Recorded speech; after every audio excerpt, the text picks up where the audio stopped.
Hello and welcome back to the Dicebreaker podcast, episode 21. It's old enough to drink in the US and do other things that also involve being 21. Congrats, podcast. We've done it. Are you implying that every episode of this is 1 year in podcast space, man? It's 2020, mate. That's how it goes. Yep. Every week we make it through is another century added to our lives. Yep.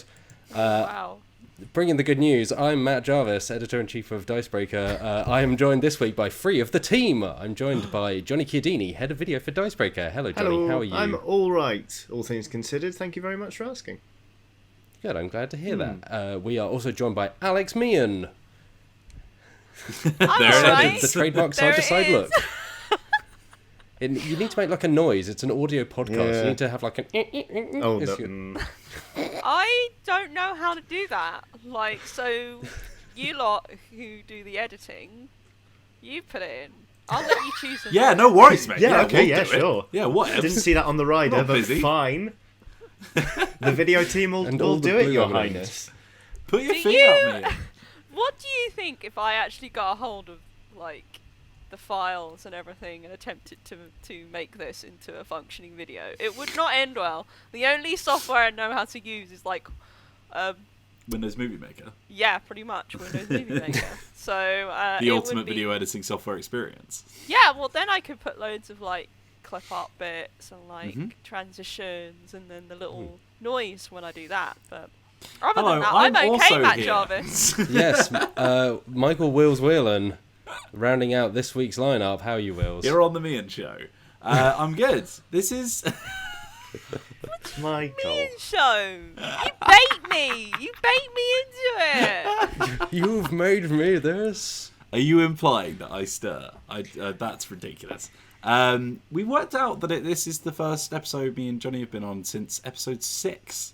Yeah, Wills and I It's have not the been... last time me and Johnny were on the same podcast. But I guess it's because we always record it. Yeah, So we sort of divvy up the duties. But we've not, here we go. not collided on this here podcast in a lot... Since the podcast was only this high. So, We have to do it every now and then to prove that you're not the same person. yes. And you have Since to the be seen podcast in the was same room together. knee-high to a blog. I enjoyed it.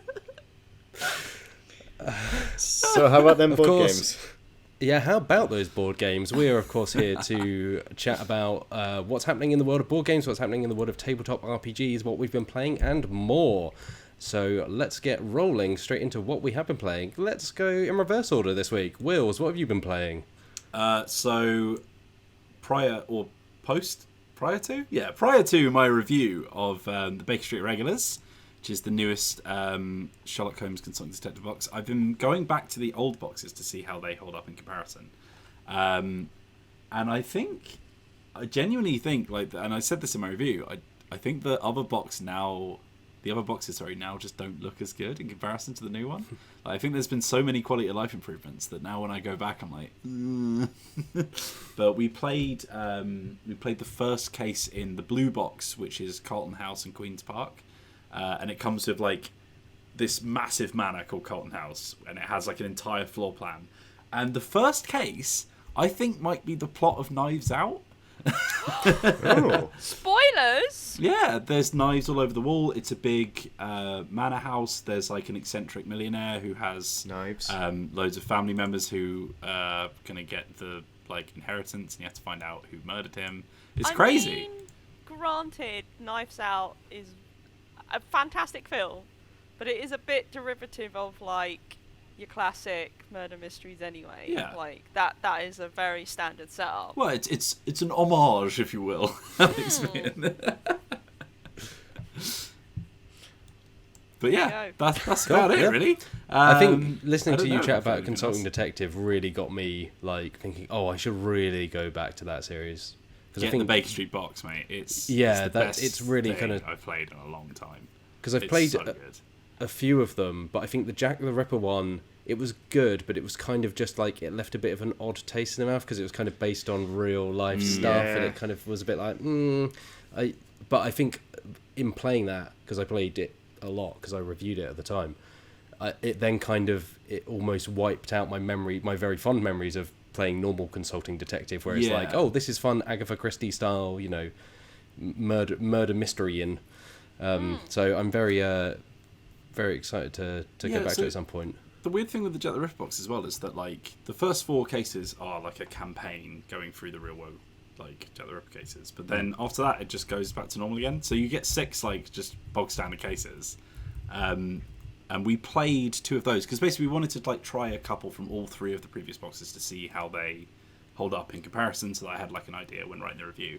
And the red one, like the first case we played was pretty good, but it was a bit sort of like it had a, although it is set in Victorian times, it had a pretty outdated view on mental health issues, which made it a little bit sour, like you said. And then the one after that was just a bit dull. So the red box hasn't really impressed me all that much. The brown one is very much like, you know, the game was made in the 80s. You can cut it some slack. It's been a while and it's just sort of been revamped. Whereas the blue one feels a little bit more interesting, but we're still sort of only halfway through the first case. So, but yeah.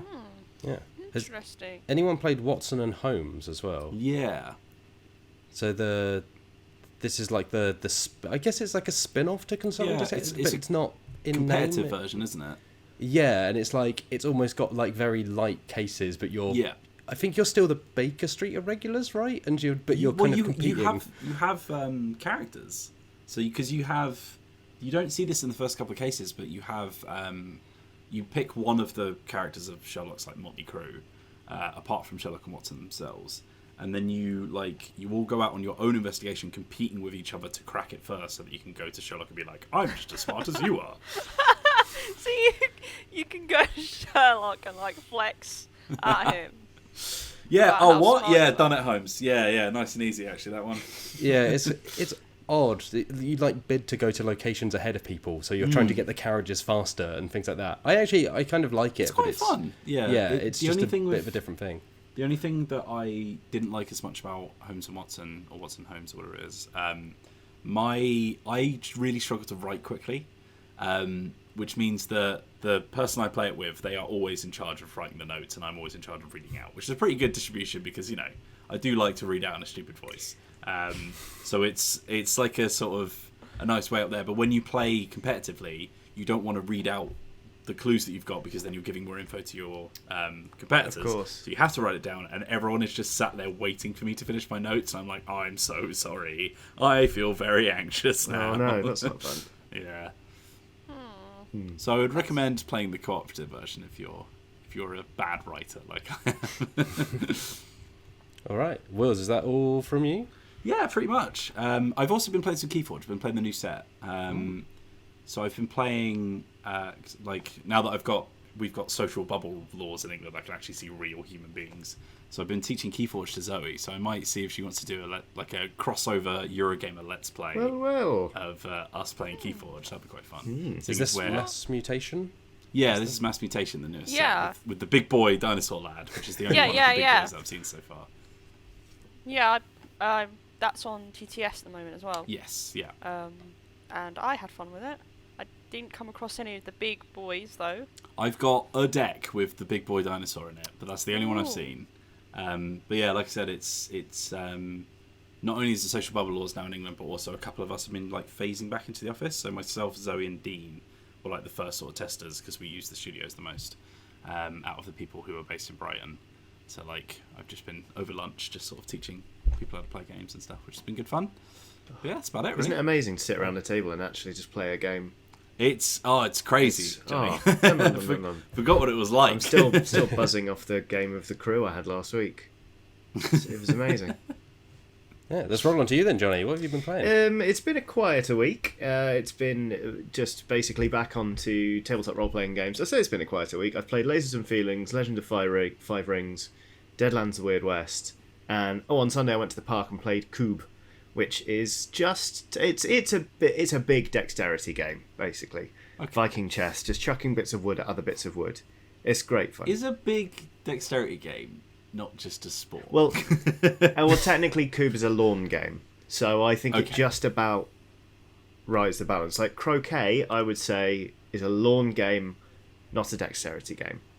But basically, Cube has 100%. I'm imagining a scale now. It has a 100% success rate in terms of people I know who like board games and like Cube. It's an absolute blinder. But I played Legend of the Five Rings for the first time. We played I think it's 4th edition rather than the latest one, which is 5th, because we were looking at which one to play, and people really don't like 5th ed. So we were just completely put off by the reviews. So we went back to 4th, and it's amazing playing a game that has such a strict, or not strict, such a structured and integrated social hierarchy, in which if you say the wrong thing, if you're too bold to somebody who is basically your superior, then you can lose honor points, and it can like mess with your designs.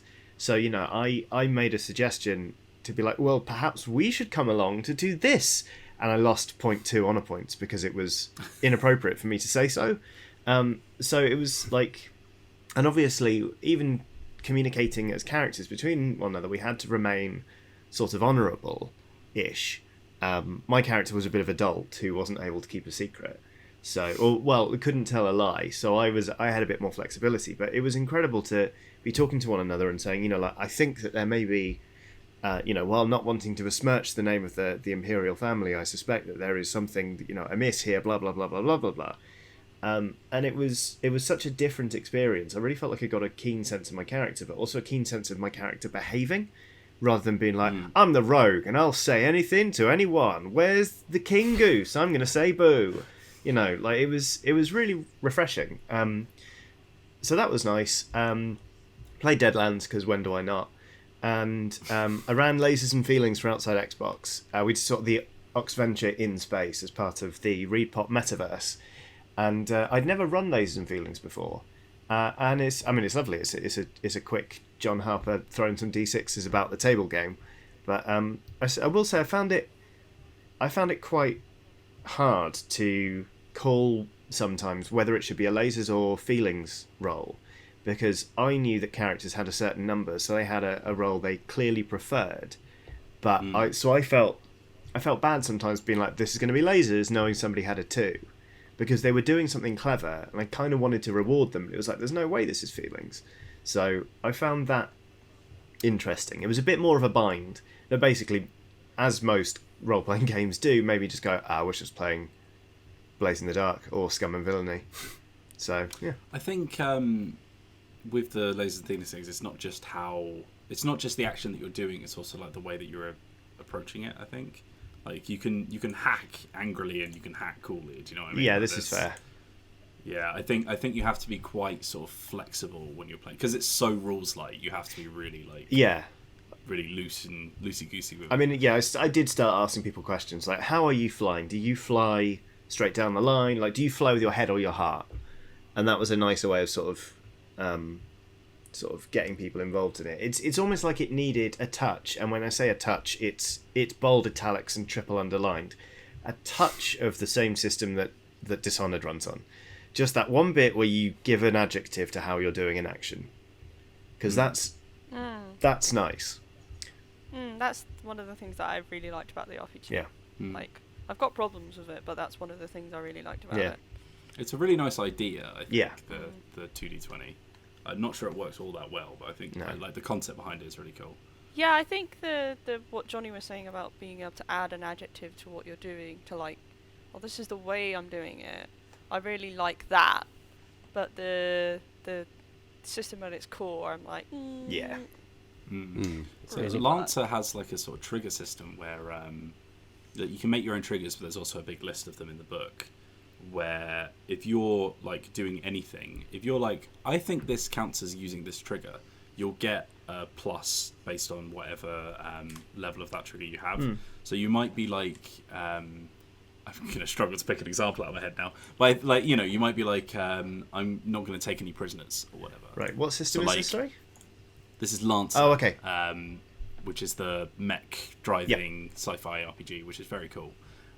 So like, not going to take any prisoners is sort of vague enough that you know what that means when someone's doing it, but it doesn't conform to one action. So it's like, yeah, you can fight like you're taking no prisoners, but you can also like public speak like you're taking no prisoners. Yeah. You can also insult a person like you're taking no prisoners. So like, there's a lot of different ways that you can be like, this is like the kind of way that my character reacts to certain situations and how they would do things. So when I lean into that, the odds fall in my favour a bit more, sort of thing.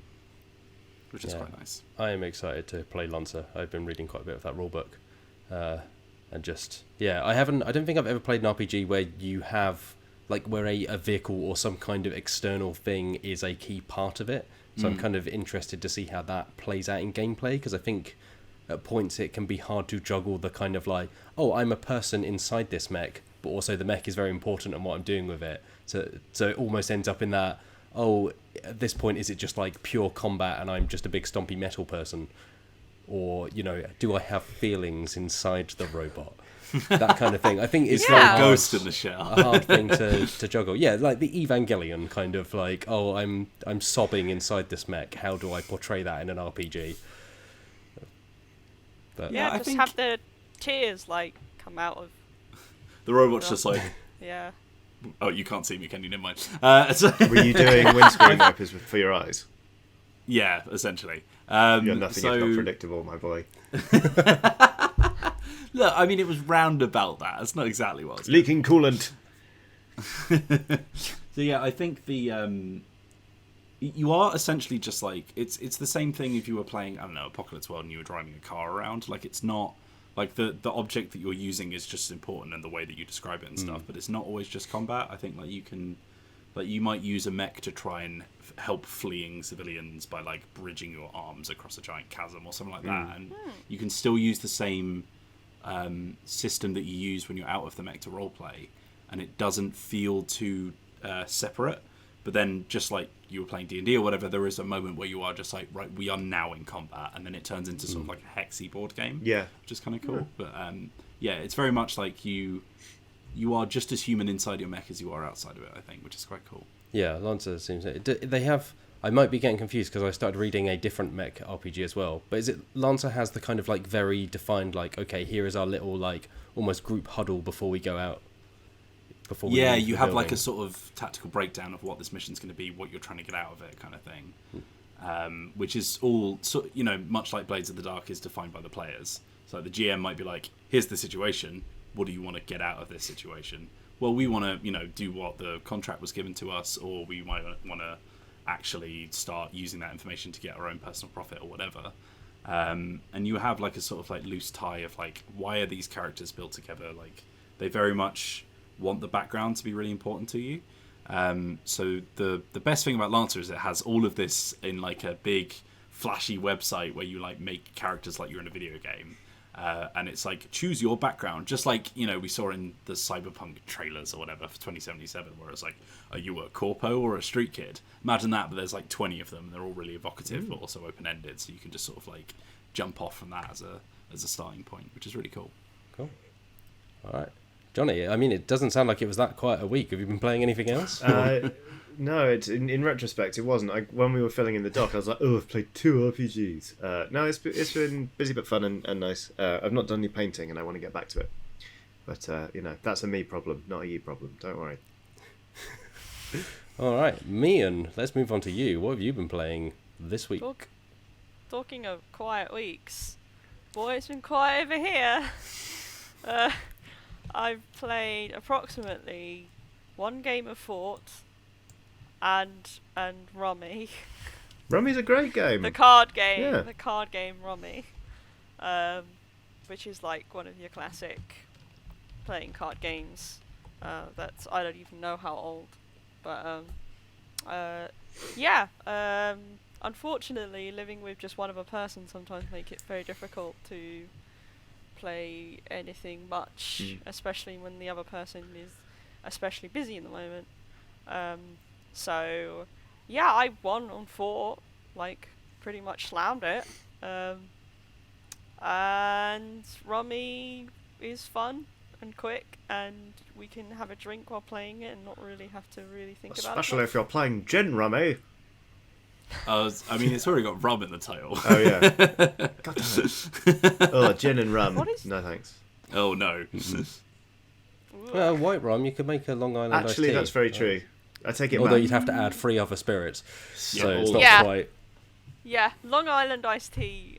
Oh my goodness, that cocktail is just basically Definitely booze. It's Yeah. incredible. One of my friends briefly got obsessed with the idea of drinking Beatles. He was like, "It's what the Beatles used to drink," and it's rum, whiskey, and Coke.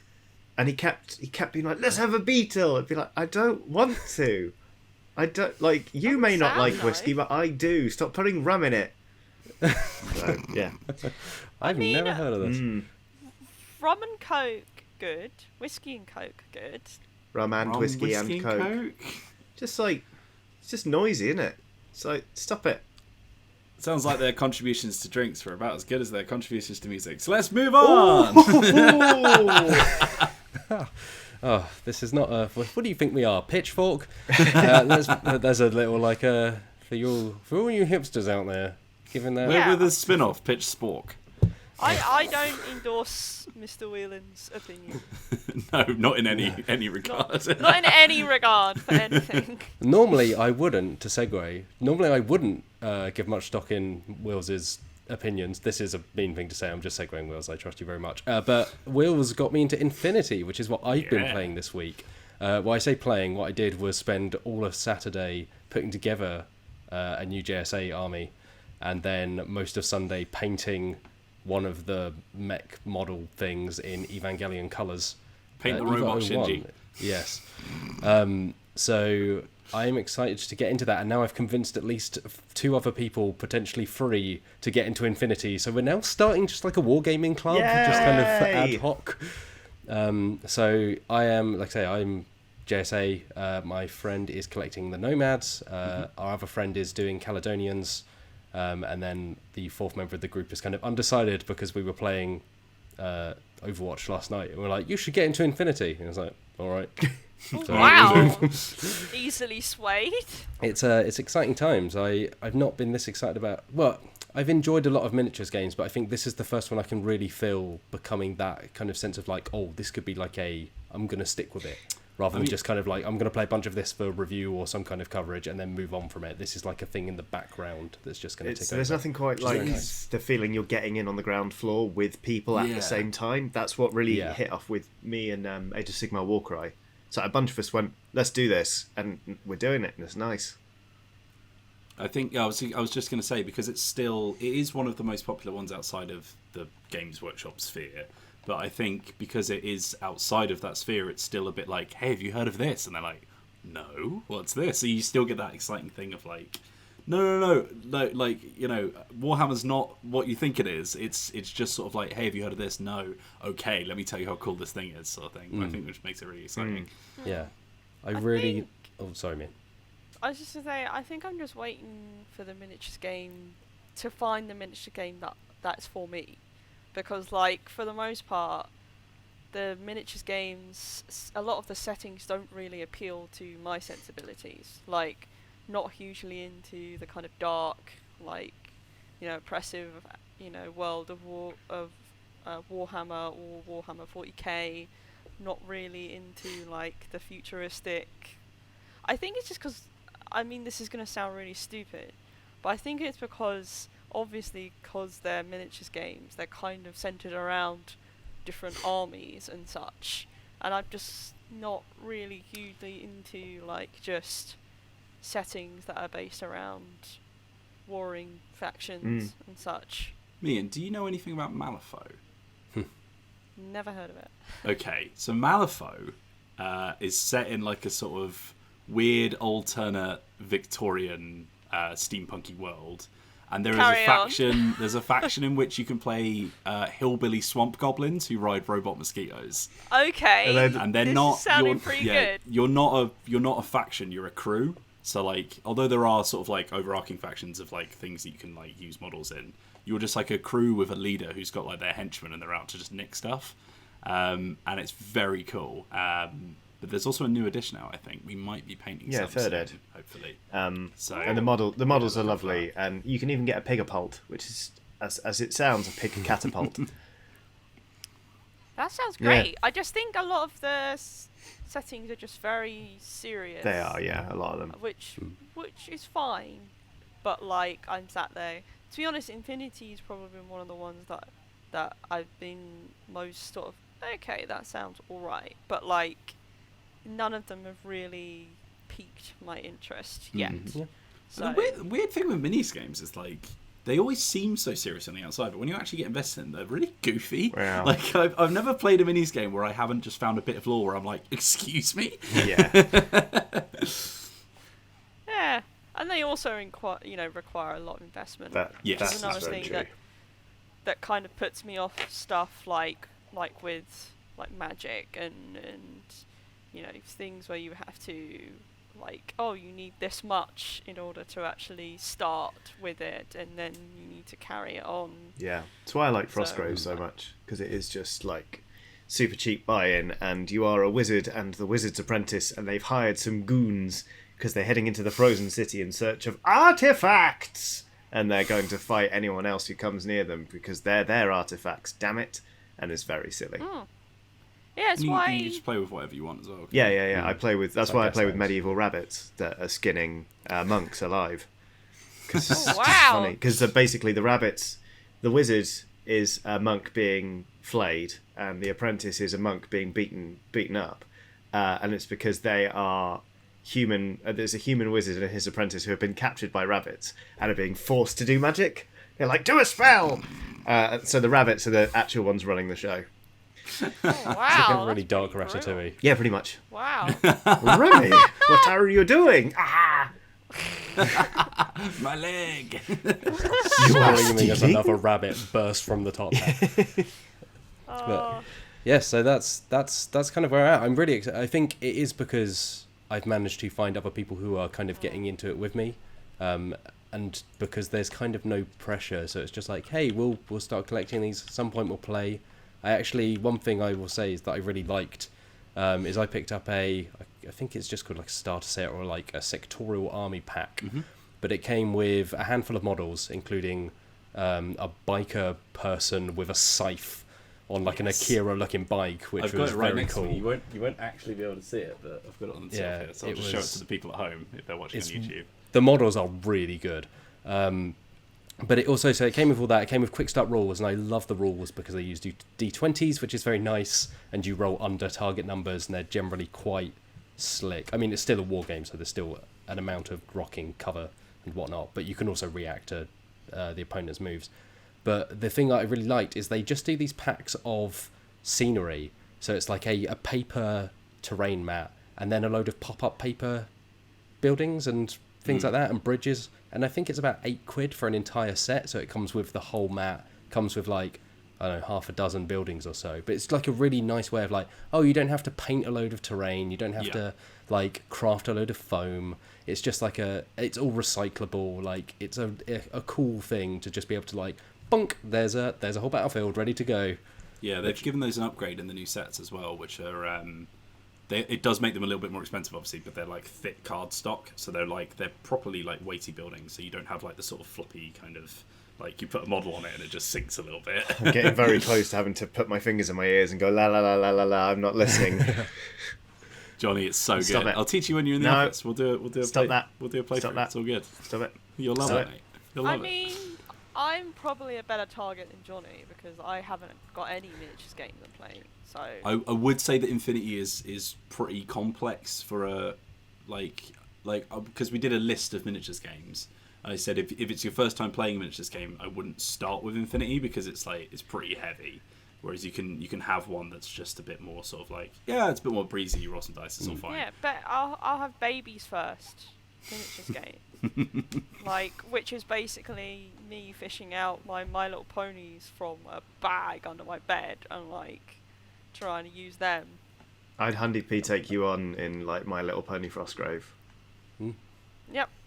Which is a perfectly plausible way to play the game if you've got My Yeah. Little Pony toys because you can They're use a whatever bit- miniatures you want. They're a bit big.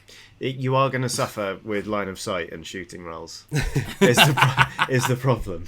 So you do have to be able to see one another. And if you're fielding a My Little Pony, you're going to be towering over all the terrain.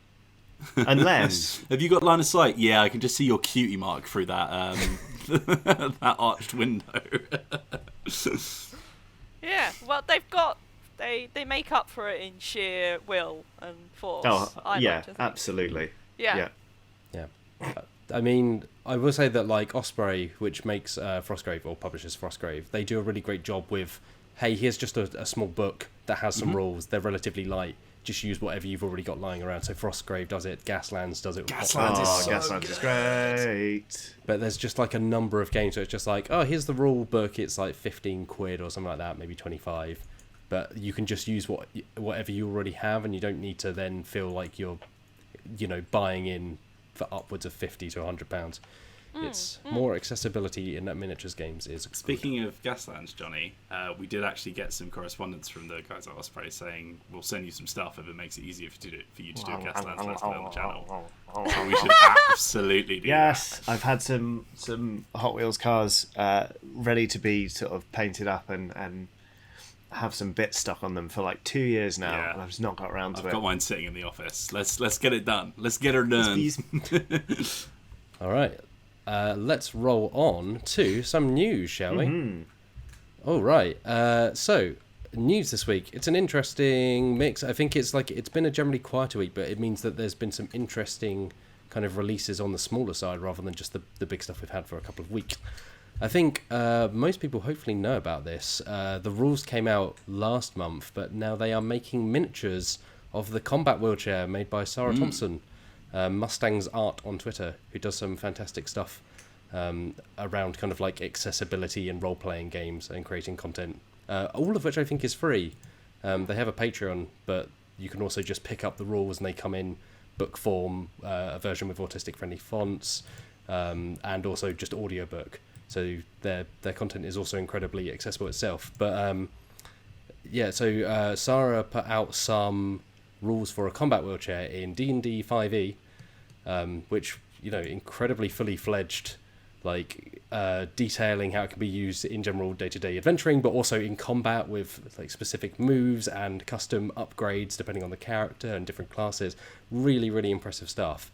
And now they have teamed up with Russ Charles, I believe. Yes, Russ Charles of Steamforged Games, to create miniatures. So kind of official miniatures, which are coming out later this They're year. so cool. They're really good. nice. If you've got a 3D printer, you can pay a £5 just to download the printing file for either resin or metal and just get them done straight away, or 15 quid gets you that file, but also will order you a miniature, I think not including postage and packaging. How do I know this? It's because I've got a dwarven one on the way. I saw it and just thought, that is so cool. It's like a dwarven barbarian leaning forward in the chair, just with like a big burning torch behind them and like axes at the ready. It's so badass. There are 3, I think. There's 4. four. So there's a human druid, elf rogue, tiefling cleric, and dwarf barbarian. That's it. The rogue's got throwing knives in the spokes of the wheels, and it's all so cool. Yes. Oh, you could pull them out and fling Exactly. them. Yeah. It's That's great, and it's awesome. been especially nice to see sort of the love they've been getting online since a whole bunch of ableists just absolutely pooped the bed when they saw the rules.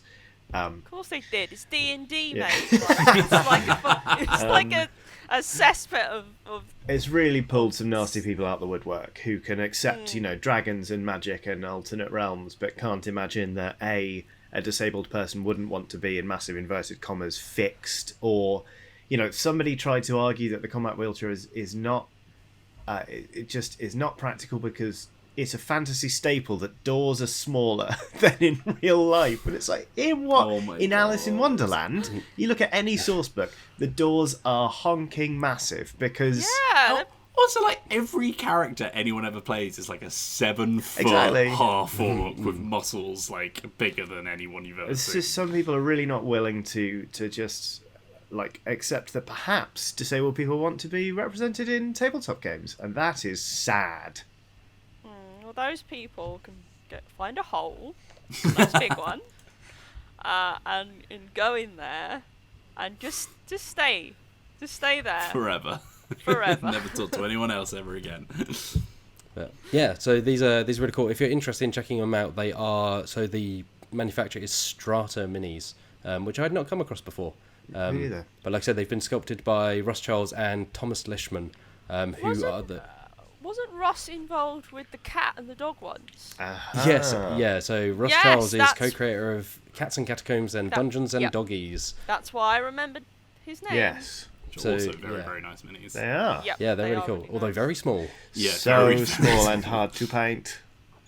But we painted some on a Dice Painter episode a while We back did. now. If you're interested in seeing some of the cats and catacombs, they're really neat. And then they've put out Animal Adventures, which is a tie-in RPG for those sets.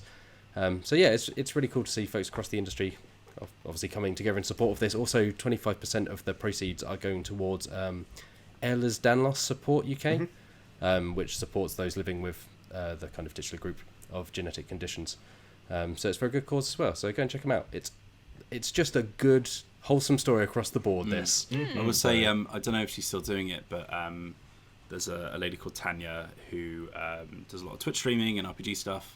Who you can find on Twitter as at how do you pronounce that? Cipher of Tyr. Tyr. Oh, yeah. Cipher of Tyr. She has put together a big PayPal balance for people who are not financially able to grab those minis but would like to be represented. So you can just reach out and say, hey, can you buy the mini for me? And she's willing to do that, which is really, really nice. Yeah. So give that a look. I'm not sure if it's still running by the time this podcast goes out, but it's still worth a shout out nonetheless. Yeah, absolutely. All right, let's move on to the next story. Swing back hard in a different direction. Basically, this is just that Warhammer 40,000, Age of Sigmar, and Blood Bowl are getting board games. Okay. Who would have thunk it? The Warhammer machine keeps on turning. So yeah, they're just upcoming. So there's a new Space Marine Adventures game for 40k, which is kind of like a dungeon crawler. There was one that came out a couple of years ago. What, Matt A Jarvis? dungeon crawler. A dungeon crawler for So Warhammer? this is a follow-up to Baffled! God. Labyrinth of the Necrons, which came out a couple of years ago, which had Necrons and Space Marines, and this is called Rise of the Orcs, and has Space Marines and Orcs instead. Oh, So Wow. who'd have thought Oh it? my God. Is it winter already? Are the roads freezing over? Because you are throwing salt like no tomorrow. Good Lord. I don't know why I'm in this mood. I think I've just been riled up. Evidently. Your birthday's coming at me and you're getting Yeah. cranky, getting I'm getting- old. No, I'm getting ready to put my crown on. the Age of Sigmar game is Crypt Hunters, which is kind of like another dungeon crawlery thing. You put down hex tiles. You play as Stormcast Eternals, and you're up against some of the Nighthaunt chain rasps. So I'll like to say, I clearly am not the only person spreading salt. I just Yeah, bored of the poster children for Sigma. Yep. And then finally there's Blitz Bowl, a new season of Blitz Bowl, which is kind of like the spin-off from Blood Bowl, which is the spin-off from Warhammer. So Blitz Bowl is like spin-off from. well, yeah. Big wheels So keep on turning. Blitz Bowl is just like a small version of Blood Bowl Why? that plays very, very much quicker. But it's kind of just Blood Bowl shortened down. And those are the 3 games coming. I think the thing to note out of this, and the reason they kind of feature who you'd expect, is that the models are the models from the respective there we games go, of yeah. 40k. Yeah, Age of it's pretty Sigmar. much the exact ones you get from, isn't it? Underworlds. Yeah, this is what sort of throws me a little bit. It's like maybe it's just that Underworlds has a community now and they're it's not really growing. But if you want an Age of Sigmar board game, pick up any of the Underworlds ones. You don't have to keep up with the meta. Shadespire you'll be able to get quite cheap now, and it's a banger. And you can pick up a warband and you can just go. It's cards, it's dice, it's hitting, it's fun. Yeah, that's a board game, Yeah, right? because it's also going to be supported. It's going to be supported more than these sort of single release board games, where it's like, that thing that is we really focus on all of the time. Well, here it is, over here now. Yes. You want Okay, it, right? You want look, it. you can look. Ooh, a Stormcast Eternal. It's the same models, version 32. Open wide. Nyum.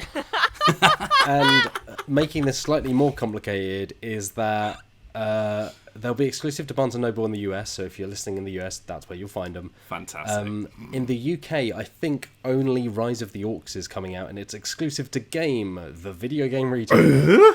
What? And then in Germany, they'll be sold in That sounded Thalia like an Bucher. orc, Oh, I Johnny. almost hear Loli's criticizing my German pronunciation. I'm sorry, Loli's. And Meyersche Buchhandlung. Oh It yeah, says, that one. Followed by GameStop Germany. The details are in the Dicebreaker story. Apologies for my terrible pronunciation of German retailer names. And But apologies yeah, on it behalf just seems like of, these are from like Games Workshop. they're very much aiming at like folks who maybe know of the name Warhammer but have never played. Walk into like big mainstream retailer, see box, go, oh yeah, Warhammer, pick up box, Okay, yeah. and then go, oh, I've got some of those models now. Maybe I'll then. This is progress very onto- much their strategy at the moment, isn't it? Yeah. Just like how many different avenues can we sort of tease people in so that they have now put a model together, they know it's not that hard, and they can sort of like. So I think they're all lose their push ambitions fit a bit. as well. So you don't need Yes, to yeah. glue them, which is again, it's kind of the way they're going is just make the onboarding process as smooth as possible. But it's worth saying, like Shadespire, great set of games. Like these could be Shadespire's really fantastic. Who Yeah, knows? true. But also, it is one of those things where you're looking and go, yeah, of course they're doing that. I think another thing with these ones is that like people who are actual fans of Warhammer already and maybe collect one of the armies will be like, well, I might as well pick it up because it's a board game that might be fun, but also I get free miniatures that I could just add to my army as Yeah. well. Yeah, I think I could make a better board game. Right, Here we go. right. The gauntlet's thrown. What about a dexterity game with the miniatures, where you have to like catapult them and do something like that? That's not something you'd expect, is it? Huh? I got you Well, there. the push fit ones, you don't want to drop them. Or you don't want to drop any of them, really. Well, they'll be designed that they're easy to push back. I tell you what. Like they got little holes that you can pop the limbs back in. We'll try and get the games in. You design a board game, and then we'll do a big review roundup. Yeah. Who is better? I'll make it myself as well. Yep. God. We'll do that when we're all back in Meehan. the office. We'll do some Before you group start testing. designing a board game, And if I win, I get to gloat openly at Games Workshop. I'm sure that'll do wonders for our professional relationship. It's all fair game. They signed the contract.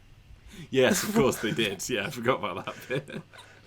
Meehan, before you design this game, can you tell the folks about this news story about Castles of Tuscany? Yeah, I'll do that. I've got to be quick though, Matt Jarvis. It's going to take a while to design this game. Right, yeah, Castles of Tuscany appears to be a sequel to the beloved game Castles of Burgundy. I was going to ask, yeah.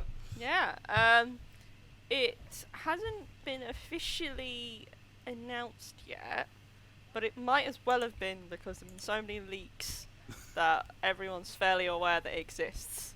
But the rulebook was essentially put out by someone from Renegade. Not Renegade, is it Renegade? No. Who's the publisher? Ravensburger.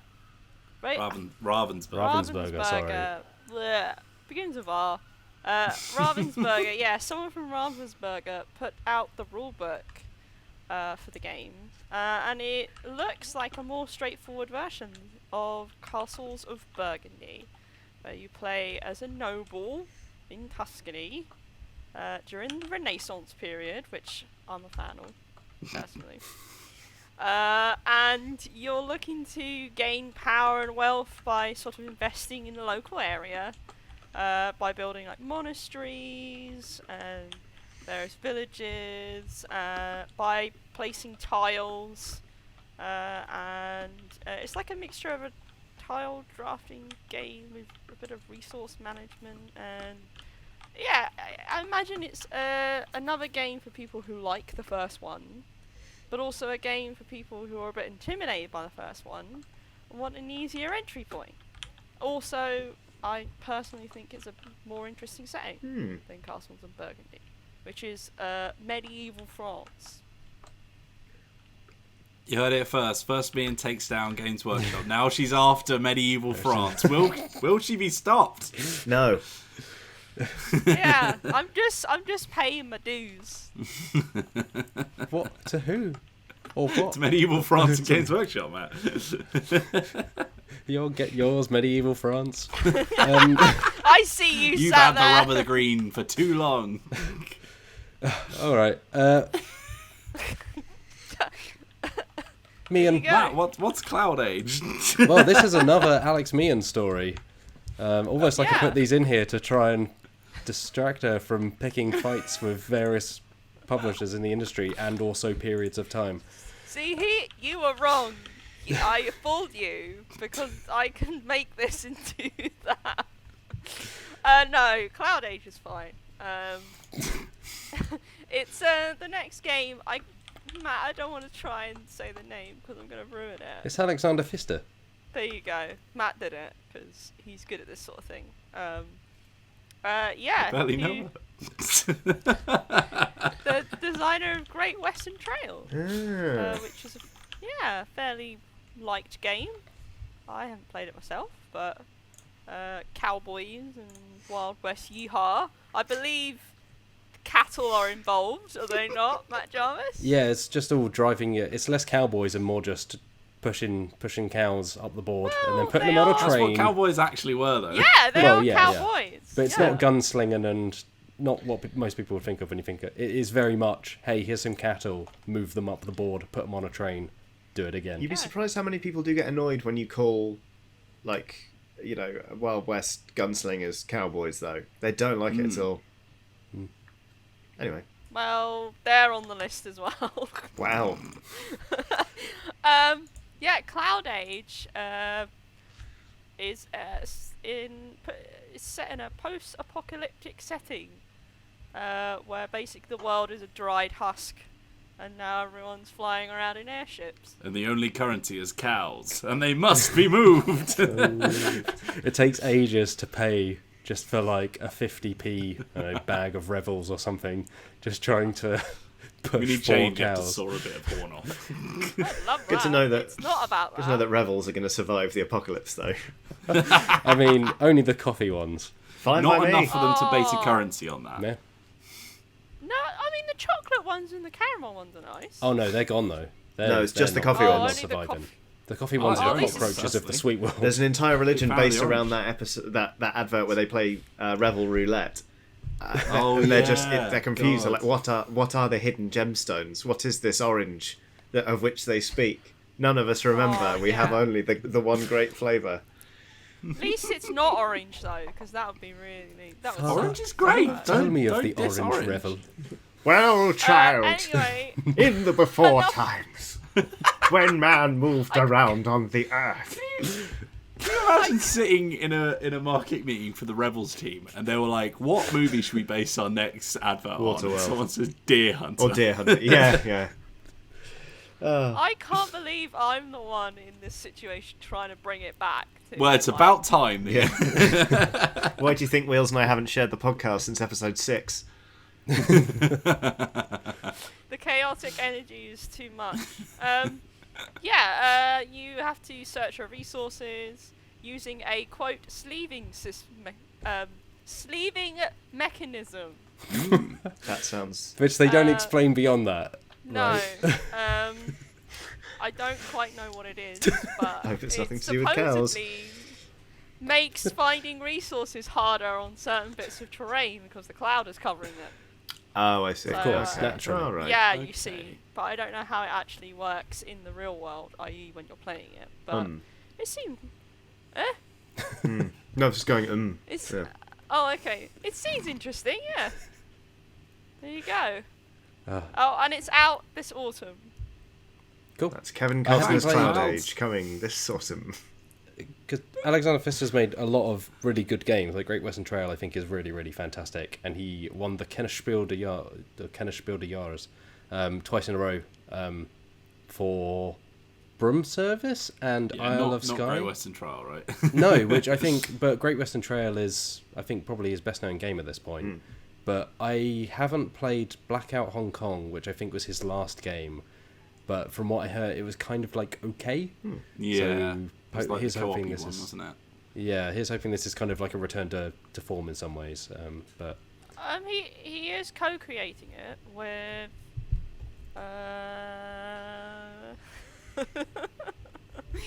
wait a second. Oh, Arno Steinvender? Oh, the Terminator. Yeah. That's No. He's co-created a game called Dicebreaker. Is that how you say it? That's. Take it or leave it. Yeah. Should we just punch the button on this one? Yeah. All right. This has gone downhill. Yeah. Let me tell you about Magic the Gathering Amonkhet Remastered. Oh yes, Okay. Matt Jarvis, tell me. It's a quick one because Magic the Gathering, as folks know, has a digital version called Magic the Gathering Arena, and they are putting out a remastered version of Amonkhet, which is a Magic the Gathering set from a couple of years ago, I think 2017, and Hour of Devastation. It was essentially inspired by Egyptian mythology and ancient Egypt, and this is the first kind of digital-only exclusive set for Arena, and it just features some of the cards from those sets combined together. I think some of them been tweaked. There's various new visual effects and things surrounding the gameplay mechanics that were introduced in those expansions, and that's about it. It's out now for Arena if you're interested in checking it out. Fair enough. Is there a man who has a scarab crawl under his skin and then he's really unhappy about it? As far as I know, there are no direct references to The Mummy, The Mummy Returns, The Mummy, Tomb of the Dragon Emperor, or The Scorpion King. But we may in hope. Amonkhet Remastered. You can get your hands on the set if you want to. Nice.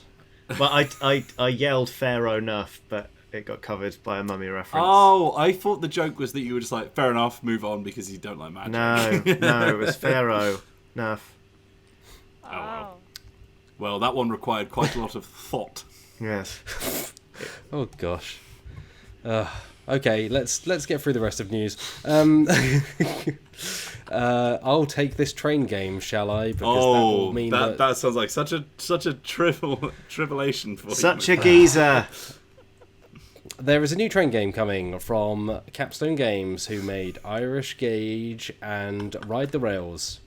It's the third in the Iron Rail series, and it's a new edition of Iberian Gauge, so it's another Gauge game. But it's very much in that vein. It's like what they call a cube rails game. So you add cubes to kind of build tracks. You're investing in various railroad companies. One of the interesting things in Iberian Gauge is that when you buy stocks in certain railroad companies, they also have numbers that determine the order in which each player that has a stock in that company adds one cube to extend tracks. So if you are kind of earlier in the pecking order, you can have more of a sway over where you might take certain tracks to benefit yourself rather than other people who invest in that. Yeah, it seems cool. I've not played Iberian Gauge, but Irish Gauge is a really neat little game from what I know of it. And it seems like Capstone Games have been doing a pretty good job with the Iron Rail series. And this will be out, I think... Oh, they're aiming for next year, so around next June. And they're aiming at around $40. I think the previous games in the series have been about 30 quid, so it should ring in around that kind of level. So, hey, those games look really nice. I think Ian O'Toole does the artwork for all of them. They seem really well produced, and they're putting out some pretty good games, Capstone. Let's end on this one from Alex Meehan. The most Matt Alex Jarvis. Meehan story of all time. Matt Jarvis, do you know what it's time for? I do, because I can read this document and I put the link in. But I'll pretend for the illusion of this podcast that I don't. No, Meehan, what is it? It's time for Crazy Octopus. Matt Jarvis. Crazy Octopus. Crazy Octopus.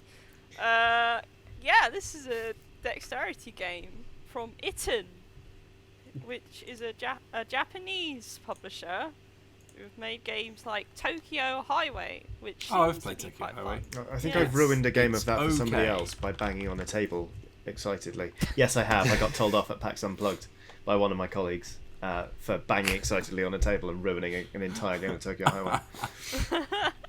Well, that's Johnny's connection to it. There you go. They also made Moonbase, which seems to be fun as Yes. well. I've heard of Moonbase as well. Has anyone also heard of Yeti in the House? I Which- feel like I Is should.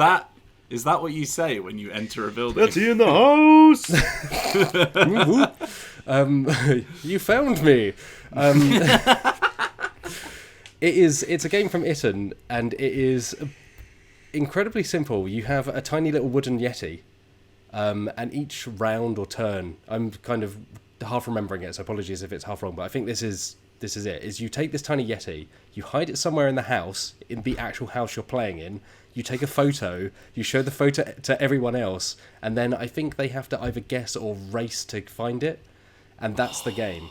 That sounds great. So Yeti in the house. I love it. There you go. But crazy octopus. Johnny's googling it now. No. yeah, it's Crazy Octopus is is a dexterity game where you have to try and get as many pieces of cargo onto your little wooden ship as possible, and you do that by flicking the bits of cargo with a little wooden flag towards your boat, and then balancing them on top of your boat. But then, of course, there happens to be a overly large octopus in the area. Naturally. that seems to not be very happy about this general situation. Overly large is such a great way of describing it. That octopus is overly large. That is too That big. is ridiculous. And then you have to drop a die on top of the octopus's head, and it sort of bounces off.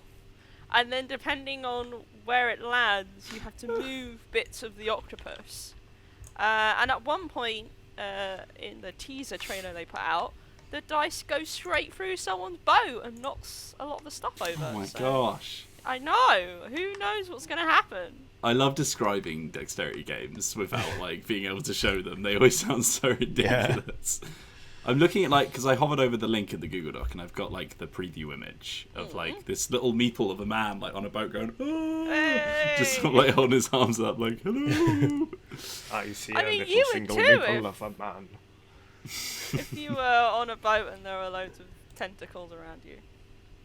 You know? Not a great... You don't know that about me, Meehan. it's one of those things as well where I think describing them is you go, oh yeah, okay. It's like Happy Salmon. When you describe Happy Salmon, it's like, oh yeah, you match the cards and you do the Everyone's thing like, short, "Don't and then when play you that." play it, that's where the magic happens. Yeah. So this, I'm really interested in this. Yeah, no, it looks really cool, actually. The other Itten game that I've experienced myself is Stonehenge and the Sun, which has one of the most ridiculous setups of a game I've ever seen, where you affix a pendulum to the roof of the place you're playing in, and then swing I've seen a this, steel yeah. ball through a load of Holy wooden pieces and try not to guacamole. hit any. Very extra. Yeah, when I saw it at Essen, they had set up a whole tripod thing, and I asked them oh, when you play at home, does it come with the tripod? And they're like, no, you fix it to your roof. Just that's a lot of dedication for this very simple game about swinging a pendulum around. Yeah. And you can never take it down either. It Yeah. lives there forever now. But the game is going up on Kickstarter at some point. Crazy Octopus. So. Kraken. Nice. Wow. There you go. At least you got recognised that time. Thank Johnny. you. All right, I think that's it for news. So let's move into emails. If you've got an email for the Dicebreaker podcast, email podcast@dicebreaker.com, or find us on Twitter @joindicebreaker, or go to the website dicebreaker.com, or get in touch somehow. Matt, You'll get it. You missed the Oh, Kickstarters. yes. Sorry, We did I- all this talking about miniatures games on this podcast, and we've got a brand new miniatures game available on Kickstarter now. But it's not a miniatures game, is it, Wills? Well, tell us more, Matthew. So this is It's wow. a small kind of indie game called Skirmish, which seems really neat, which Will's pointed me in the direction of. So thank you, Wills. I think it's got the subtitle Wallet-Friendly Wargaming. I couldn't tell whether that was the actual name of the game or just the kind of Kickstarter tag they'd put on it. But it's from the designers themselves have made a few things on itch, Chloe Montgomery and Alicia Ridley. But the studio they've formed, Biscuit Fund Games, Great this is their name. first release. So it's on Kickstarter at the moment, and it's a really nice idea. So it's a skirmish game, so like a war game, like Warhammer, to put it in very broad terms. But the whole idea of it is that it's just incredibly cheap and easy to play. So you can play on a normal 8x8 grid, so that's a typical chessboard, and all the units are just dice. So the different dice represent different units. So you could have a D20 that represents a kind of tougher unit because the current face of the die is the health remaining. versus like a 6-sided die or a D4 or something like that. But they are just selling the rulebook, which is 10 quid as a PDF or £15 as like a little A5 softback. And it's just this, in the description they say, it's designed to be played on a bus or on a dining room table. You can play with a chessboard and dice, but you could also play with bits of paper or whatever you have lying around, really. But it seems like a really slick rule set where you move and you attack. You can have objectives, so you can protect a certain unit, or you can try to get to a target square. They've got a bit of lore in the rulebook, what they're calling chronicles, so this kind of like narrative framing for certain armies, because the armies can all be different. You can create custom armies and custom kind of narratives and conflicts and things like that. It just seems like a really cool idea and a really well executed kind of way of getting people into what is traditionally an incredibly impenetrable part of the hobby. Yeah. So yeah, it seems really, really cool. So that's up at the moment. It's called Skirmish. Yeah, it got funded in 12 hours. It already made £1,200, which is a lot of biscuits for the fund. So yeah, they're going to be eating well.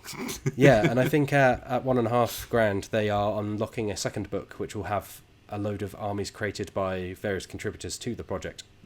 So, like I said, the original rulebook has what they're calling the Tamerlane Wars, which is the Ventras alliance against the Mordaunt Empire, and there are 5 different armies for each side, and all the armies are unique, but there's a lot of customizability and kind of like one of the features they really tout about it is being able to just create new units and new armies and new kind of scenarios as you like.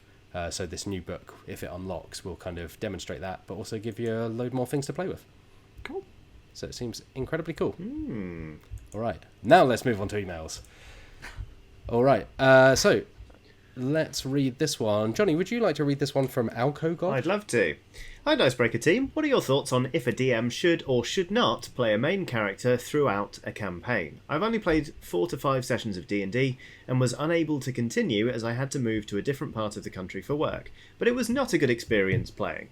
The DM played a tabaxi whose stats meant he could move faster or further than any of the other characters, and he had magic bullets that would kill most enemies in 1 to 2 shots. For me, this felt like it broke the immersion whenever it was the DM's character's turn. Do you think it is possible for a DM to play a character and still be a positive member of the team, even knowing what is going to happen in the session? Thanks for all the entertainment, AlcoGod. Yeah, that sounds like some BS, AlcoGod. No, a DM shouldn't have a character and then use them like that. Like in Yeah, I was going to say, it sounds more like this DM shouldn't play a character in the group. Because I've run campaigns, quite regularly run campaigns where there are NPCs attached to the party, because it's good to be able to sort of chip in with conversations and, give them a little steer as and when they need it. But when it comes to combat, if that character's getting involved, I'll turn them over to the players to use. I won't use them myself. I especially won't go charging on ahead and finish the combat encounter before anyone else joins in. Like, not to diss your DM, but they've got it coming. Wow. Maybe this is the DM's way of just like skipping the boring D&D combat. But they're just like, oh, actually, you've got someone with you who can just shoot people and kill them in one hit, so don't worry about it. If it's boring and you want to skip it, don't offer it up. It's like, be like, oh, are you hungry? Because I made all these sandwiches, but you probably don't want those. Maybe we'll find soup if we go down this road. Like, what? Then they just open their mouth and just put all the sandwiches in at once. Like little baby birds Swallow. who love sandwiches. Directly in front of you, not unflinching eye contact the whole Yep. time. Yeah, AlcoGod, I hope the move went well, and I hope you find a different D&D group, because that's weird. Yeah, no, I think NPCs are great. I think they're hilarious, because they give the players something else to bounce off of. And especially if you swap them out with different kind of areas and storylines and such, it gives them something apart from the other players to kind of, to talk to and interact with in a way that they probably wouldn't with other player characters. Because let's just face it, with NPCs, you can get away with doing a lot more than you can with other player characters. Because, don't be horrible to other player characters. Yeah. But NPCs kind of that's more allowed because, yeah, the DM's probably not going to be like, I can't believe you did that to my NPC. Yeah, I just if NPCs are sort of taking a back seat and being there in some ways for fodder for the player characters, don't make one of them Optimus Prime. Yeah, I think it sounds like the problem here is that they didn't make an NPC, they made themselves a character in the group. And then because they're the DM, they were just like, well, I should have all of the cool stuff. And it's like... Yeah, it's nice that they want to Sounds join in, but there are ways to do it. Yeah. Sounds like they made a cat with a gun on its head. Yeah. Just opens its mouth and there's just a double-barreled shotgun. You've seen those videos of people like shooting their cat like a machine gun, right? Yeah, of course. Where they just move their legs like that and they go, bah! Yeah, I think good. I'm with the rest of you. Like ultimately, like a DM or GM should serve a good story and a good experience for the whole group. That's kind of their main role is to make it as good as possible for everyone. So if they are then either stealing the limelight or kind of just like Johnny said, subverting the thing they should be fixing anyway, it feels like, maybe just focus on being a good GM before you then start trying to also play a character at the same time. Yeah. But yes, Wheels, would you like to read this one from Paul, please? I would love to, Matthew. I don't know why I keep calling you Matthew today, but That's there we fine. go. I Hi, feel all. very endearing. Sign of respect. Hi, all. Wondering what the team's thoughts were on actual play podcasts or video series. Other than Critical Role and, of course, Dungeon Breaker, do any of you regularly listen or watch any other series? Personally, I'm a massive fan of the Adventure Zone, but they tend to rely on a fun narrative rather than sticking solidly to the rules that may bog down the story.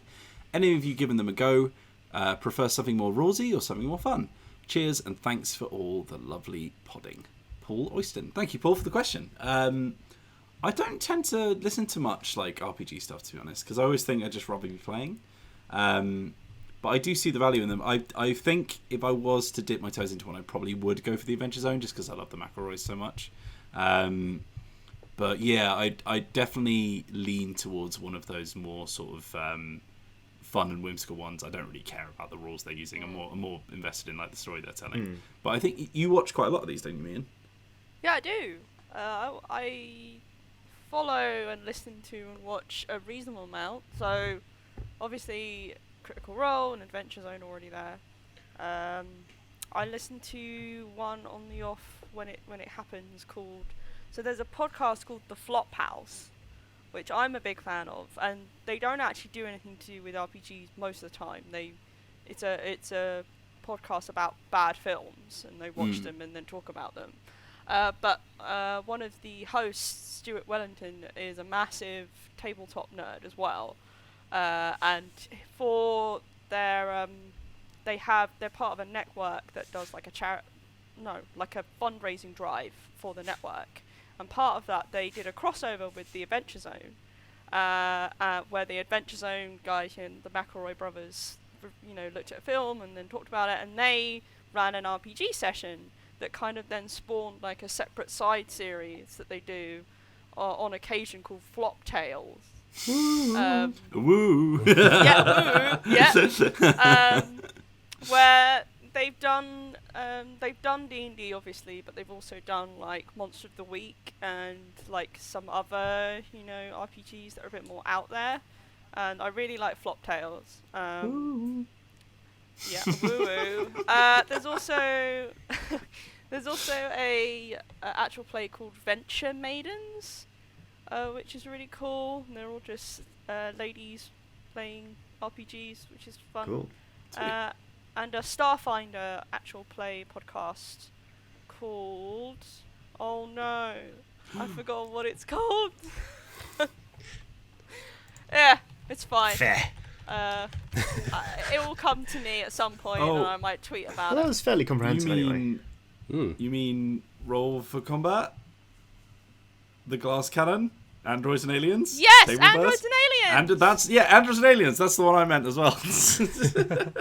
That's the I totally one! didn't Google it and read out the top 4 results. indeed. Yeah, Androids and Aliens, that's the one.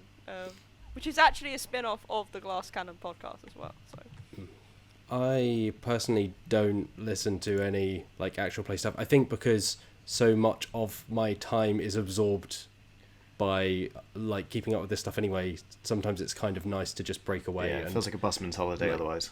Yeah, I think like I've dipped into things like I really admire Austin Walker, Friends at the Table. I've listened to the Adventure Zone here and there. Like I'll dip into them occasionally, but also it's that thing of like for a long time I generally still avoid a lot of reviews as well, because obviously like if I'm writing a review of something I kind of want like a fresh perspective or like that kind of thing. Like I think it like I really admire folks that can just keep going with something constant like that. But like I don't think any of them are bad. I don't avoid them for anything like that. It's just I think a side effect of doing this job is like, oh wow, I really. But sometimes there's nothing you'd rather do less than think about board games and role playing games. It's like I just want to just take a breather. Like much as I love them, it's like 15 hours of my day. Yeah, I'm the same. I don't really watch or listen to any for my sins. Like it's partly because this takes up a lot of my time, but also I don't want to feel like I'm cribbing from anyone. I don't want to be like, oh, that's a great idea, and then be like, oh no. But I'd rather sort of roll into the sessions I do run for actual plays with ideas, knowing that at least the sort of ideas I had by myself. Because there have been a couple of times when we've done stuff and people have been like, I wonder if that's an Adventure Zone reference, or I wonder if that's been cribbed from Critical Role. And it eases my conscience to be able to say, no, I've no idea about this. So, yeah. Well, I'll tell you. I'll tell you. All right, cool. Meehan, do you want to read this one from @HellaMedia on Twitter? Yeah. @HellaMedia says, "What's your most embarrassing board game collection admission? Ours is probably owning 4 different versions of Monopoly." Well, first off, you got a lot of guts writing into this podcast if that's your that's what you've got languishing in your abode. I own Settlers of Catan in Catalan, and owning it isn't it's fine. Like I know the rules to Catan, and everyone knows what the longest road card does. But I bought it when I was on holiday in Spain. Because it has the really fancy pieces. So instead of the wooden little block roads, it's got the lovely sculpted ones, and all of the pieces that go on the board are delightful. So I bought it, and I was in a board game shop. And where was I? I was in Barcelona, and or I might have been in Sitges. I can't remember. Either way, there the most commonly spoken language obviously is Catalan, not Castilian Spanish, which I can speak just about passably. So this lady struck up a conversation with me, clearly assuming that I spoke Catalan because I was buying a Catalan board game, and she kept asking me questions. And I was like, and I didn't have I was kept going like, I didn't have the guts to admit that I couldn't understand her. And then eventually she sort of stood there and just stared, looking quite perturbed, while I quietly paid for this copy of Settlers of Catan. I've played that copy once in the interceding years, and I'm still sort of ashamed. So I'm going to get rid of it when I move house. Because it's traumatic. Yeah, it's just like I've got this Settlers of Catan copy that I'm deeply ashamed of. So I'm going to bin it. Well, not bin it. I've got a friend it's already earmarked for. I'm going to give it to them. That's like every time you open a copy of Scrabble, it's got a picture of that time that you said "you too" after a waitress told you to enjoy your meal. Yeah. Or like, your DM screen on the inside is just like a torn up marriage certificate. Oh my god! Be like, all right, everyone, this is going to be a really fun session. We're yeah, that. wow! So that's why I'm getting rid of Settlers of Catan. What are your most embarrassing board game collection admissions, everybody? Please save me from this nightmare I have made. I think mine is. Wrestling. The wrestling one. There's no shame in wrestling. Yeah. Actually, WWE Superstar Showdown is a perfectly fine game. And it was a gift from a friend, and it was a good gift. We enjoyed it very much. I think not here, but at my parents' house, I just abandoned the copy of Cards Against Humanity I owned at one point. Same. But I still technically have some kind of ownership of it. I think the first opportunity I get to ditch it because it's a bad game made by bad people. To a charity shop. Yeah, that's probably for the best. I also think I have Exploding Kitten somewhere, which is perfectly like it's 5 minutes. It's not like abhorrent in any way. It's just a bit of a meh. It's rubbish. I think on a slightly different note, I have a copy of Cyberpunk 2020, which I found in a charity shop a long time ago, and it was like a little bit rough around the edges. But the bed we have is one of the ones that you lift up, which we tend to use in terms of like, okay, this is where the board game collection lives. Let's not expand outside of that, which doesn't work because now it's on top of our bookcase, and there's some behind the door, and there's some here, and this laptop is balanced on top of board games. But the bed we have, when you put it down, it has like little legs to support the frame. And one day when I was putting it down, it just caught the edge of the Cyberpunk box and just damaged it a bit, which I was gutted about. Because it's like a copy from 1990 or something. I think that's okay. It happens. Yeah. I mean, it happened with, Mangaka, which is a pretty fun drawing game about drawing manga. And that got accidentally shoved into the middle of the thing, and the leg just went straight through, like hole punch through That's the what box. I was expecting you to say the first time. That the that was leg also had just quite punctured. gutting. Yeah. That bed is a bit of a pain, but it's also. Yeah, it's a killer. But yeah, there you go. There's my kind of admissions. Wheels? I was going to say, Meehan, you read the question. You should go first, my friend. Oh, okay. For me, it's probably. I already mentioned Cards Against Humanity. Here we go. Did I tell you that once we got my dad a copy of Arsenal Monopoly, and he didn't care because he doesn't care about board games, so he just gave it to me. So then I just have a copy of Arsenal Monopoly, not with me now. It's still at my parents' house. But it kind of like unofficially is owned by me. And I kind of see that as like a shameful thing because one, I don't like football, and two, I don't like Monopoly. Yep. So they're two And three, your dad didn't like the present. Yeah, my dad didn't like the present. We also used to have a copy of Who Wants to Be a Millionaire? Was it Who Wants to Be a Millionaire? Or was it the one with the DVD? No, I'm getting confused. What's the show with The Weakest Link? That's the one. We used to have a copy of The Weakest Link board game, and it was a weird, like, electronic style board game. Amazing. And it had, like, voice clips from the show. Yes. And I don't know what's happened to that. I think I remember that. I feel like I've played that before. Yeah, it's probably in my parents' loft somewhere.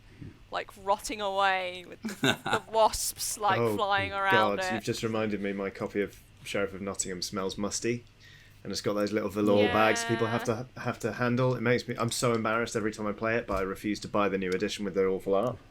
More like I remember we rotting did hair. one of the.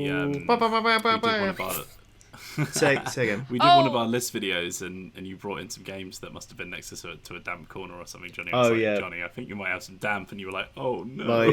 My Carcassonne smells bad as well. Yeah. I still haven't opened that copy of Atmosphere, so I don't know how bad that smells. You've got to keep those spirits in it. Exactly. Yeah. Also, one more would be a game called Sparkle Kitty Nights, which I really like. But it's shameful in the sense that some of the art is a bit provocative. Alex Meehan. I know. Wow. It was shocking. I've got a very similar story to yours where I spent, like, when I was a poor student as well, I spent 40 quid on Memoir 44 as a present for my dad because I thought he'd really like it because he's that classic, like, history dad. Oh yeah, mine's a history dad. Yeah, World War II and all that kind of stuff. And I think he really, like, appreciated it, but also just didn't care about it in the slightest. And he was just like, oh, I forgot to bring it home with me. And I was like, oh. So that whilst it's a good game and I'm glad I've got it, it's also just like, oh, that was a failed present.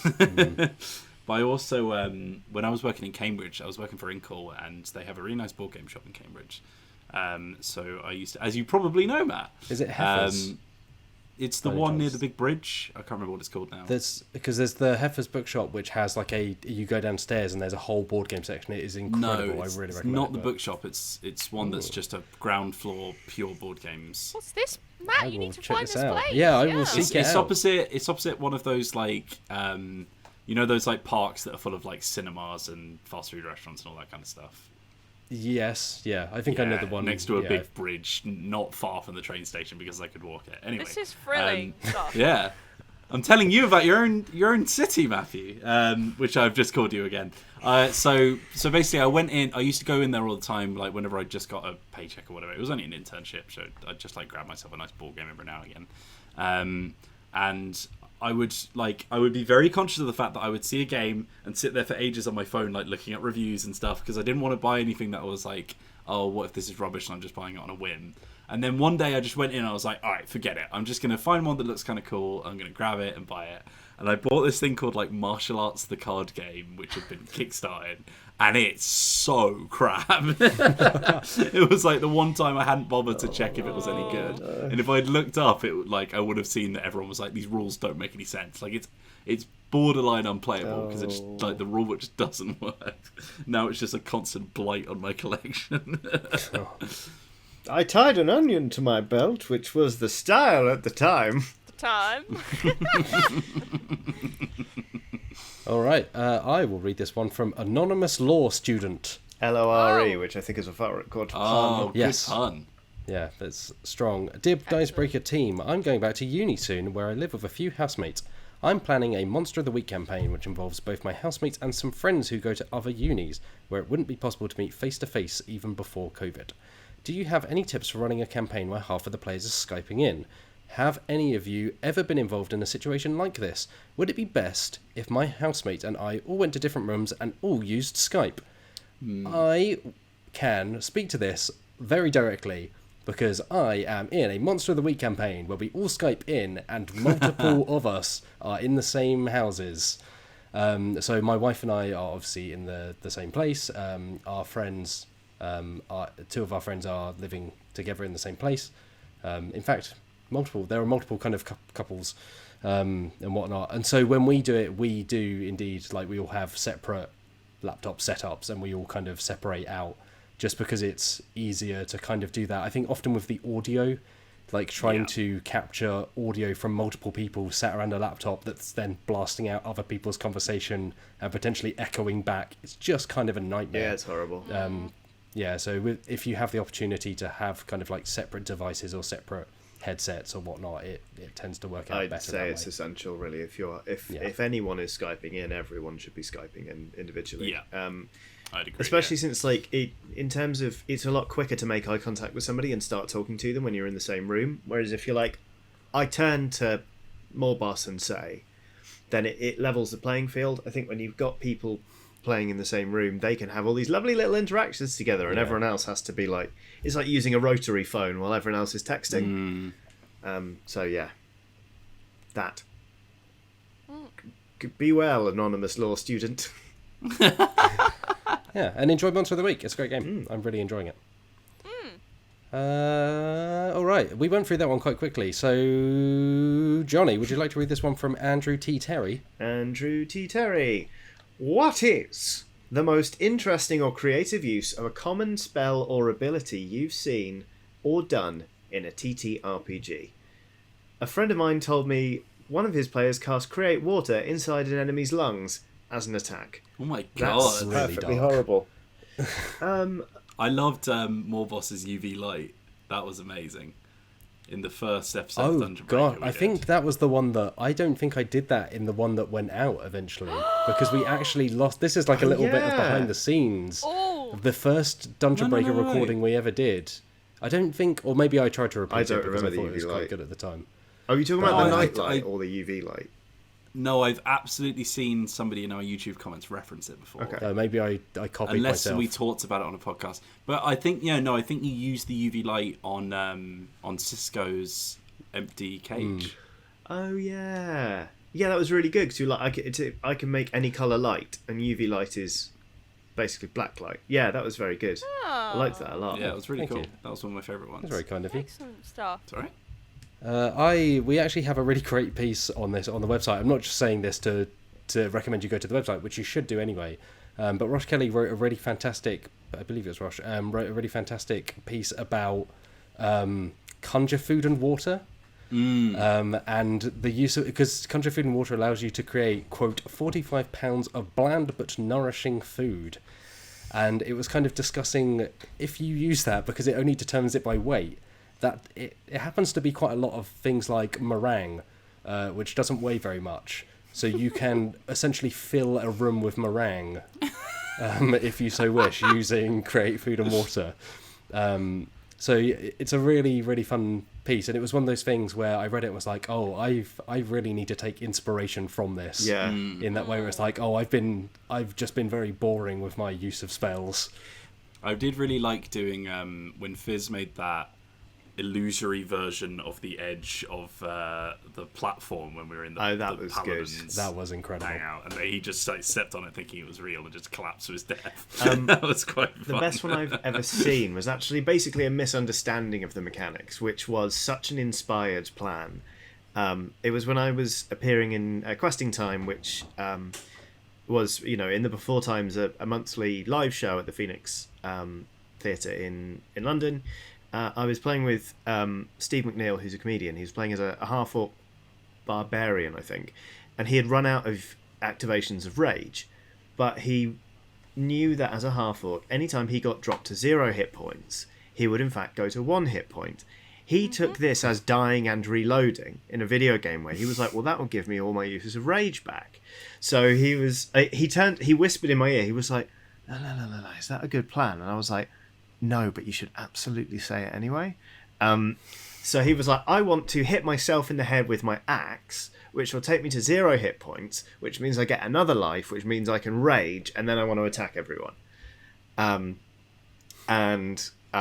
Paul Foxcroft, the GM, was like, that's just not how it works. But okay, you can hit yourself in the head with your axe. And so he did. And he just did himself a load of damage. And he was like, do I get to rage now? And he went, no.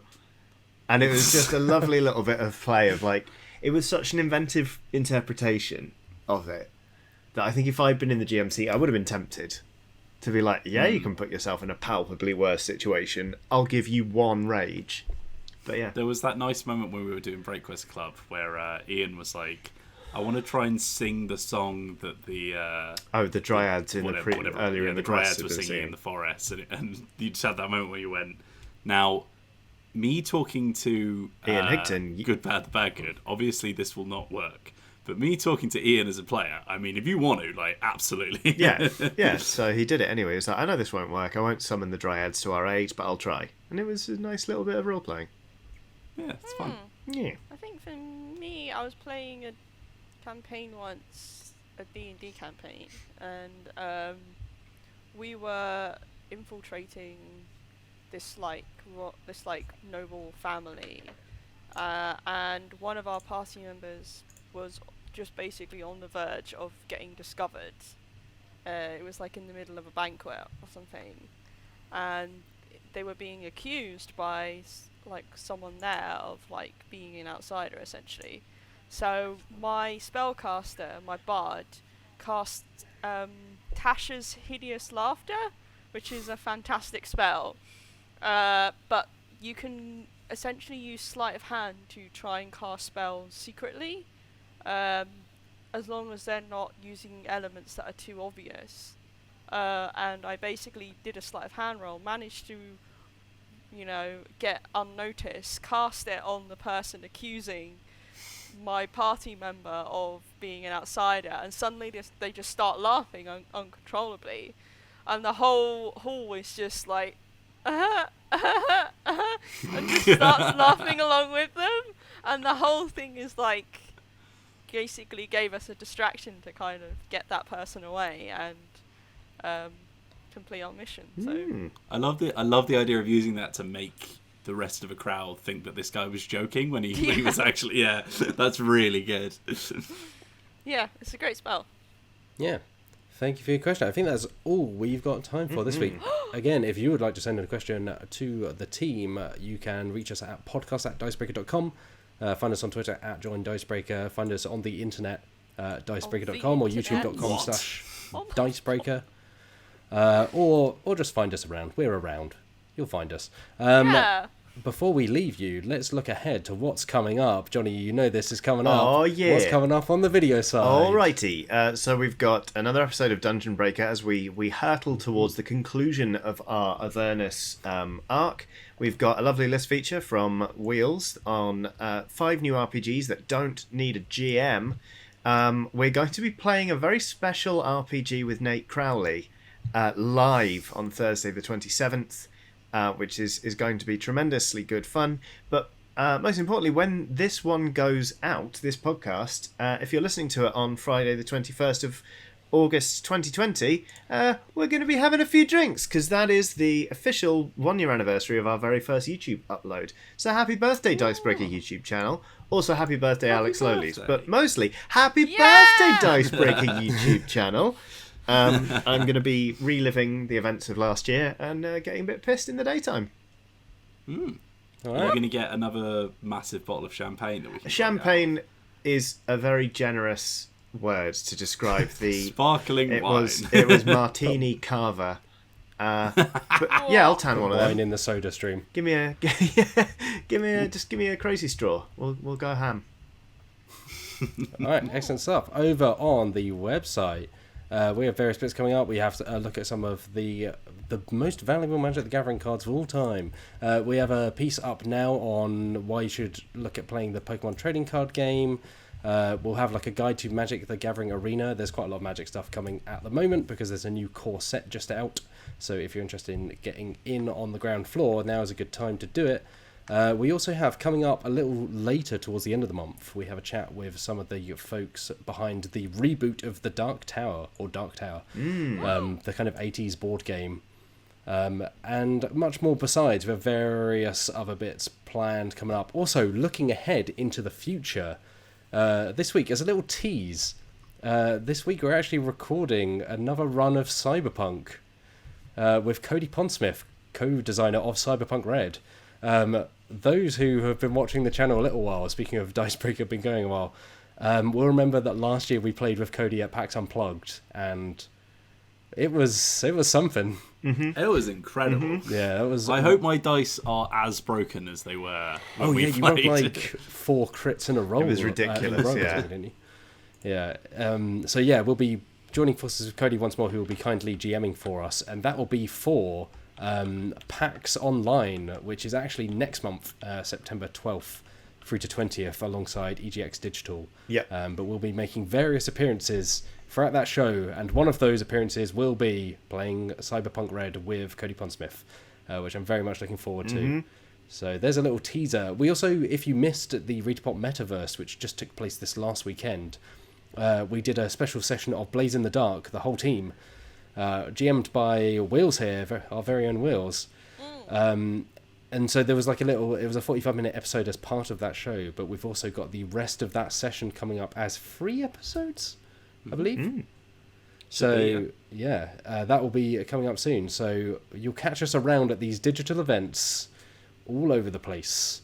These digital events I've been hearing so much about. Yes.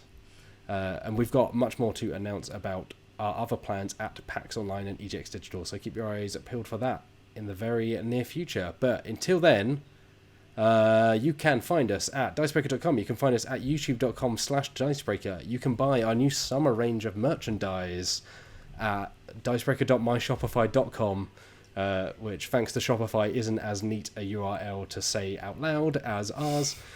And I stumble over it every time because it has the my in there. Same. Yep. But until then, we will return next Friday with the next episode of the Dicebreaker podcast. I have been Matt Jarvis. Thank you, Johnny Chiodini. Woo! Thank you, Alex Meehan. Oh, woo! Thank you, Michael Wills Whelan. Oh, woohoo. And thank you all for listening. Until we meet again, have a lovely day. Bye! Bye. Bye.